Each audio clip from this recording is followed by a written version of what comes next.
हर हर महादेव। ओम नमः शिवाय।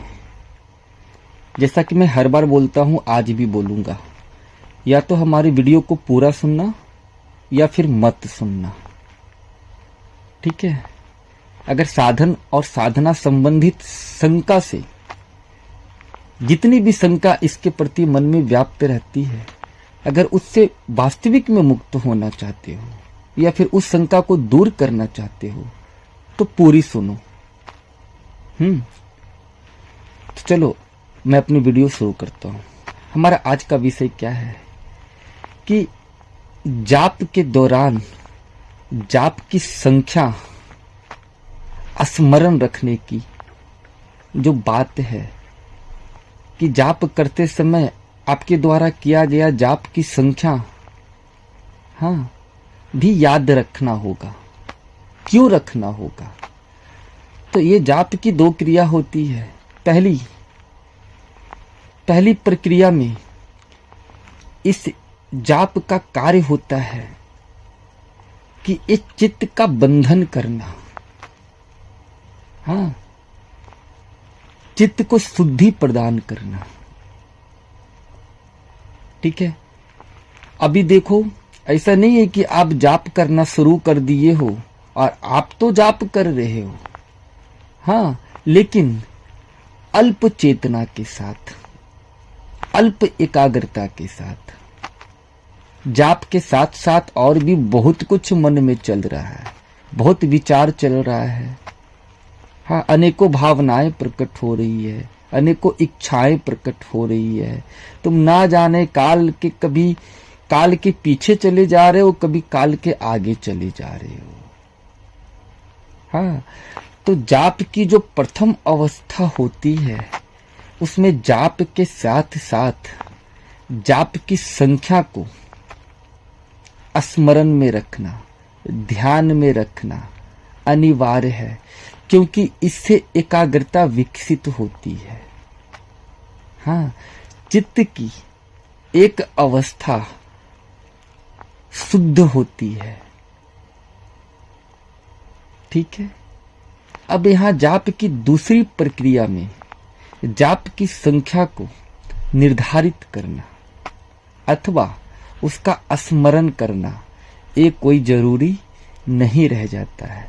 परंतु अगर जाप की प्रथम प्रक्रिया में आओगे तो एक लक्ष्य के तौर पे इसकी संख्या निर्धारित करना, और जितनी समय आपके द्वारा जाप की क्रिया चल रही है उतने समय तक आपकी एकाग्रता जाप से दूर नहीं जाए।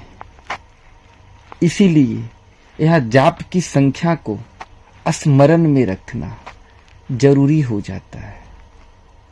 इससे दो कार्य एक साथ होती है। प्रथम अवस्था में यह चित्त में ही बंध का प्रयोग हो जाता है। बंध का प्रयोग समझ ही रहे हैं ना।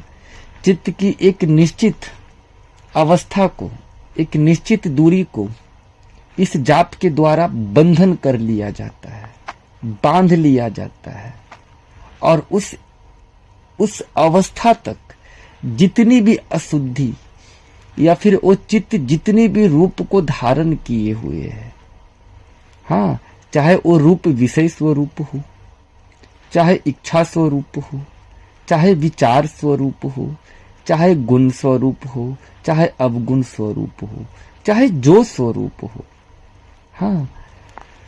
उस एक निश्चित स्थान को, एक निश्चित अवस्था को, पुनः जो चीज चेतना से प्रकट हो रहा है उसे पुनः उसी चेतना में विलय कर देना। और ये तब तक संभव नहीं हो पाती है जब तक चित्त की शुद्धि नहीं हो पाए, और चित्त की शुद्धि तब तक नहीं हो सकती है जब तक इसको चरण दर चरण इस पे बांध बना करके, बंध का प्रयोग करके इसकी अशुद्धता को नष्ट नहीं किया जाए। अब आप यहाँ जाप को एक क्रिया के तौर पे प्रयोग में ला रहे हो, तो यहाँ पे तुम्हारी एकाग्रता खंडित नहीं हो, तुम्हारी जागृति खंडित नहीं हो, तुम्हारी प्रज्ञा खंडित नहीं हो, तुम्हारी प्रज्ञा खंडित नहीं हो, तुम्हारी होश खंडित नहीं हो, क्योंकि यही सारी वो तत्व है जो चित्त की अशुद्धता को नष्ट करता है, इस जागृति को विकसित करता है। और जैसे जैसे जागृति विकसित होती जाती है, वैसे वैसे चित्त की अशुद्धि नष्ट हो जाती है और चित्त हर उस स्वरूप से मुक्त होने लगता है जितने स्वरूप को वो भौतिक रूप में धारण कर लिया है, भौतिक तत्व में धारण कर लिया है। ठीक है, समझ गए ना?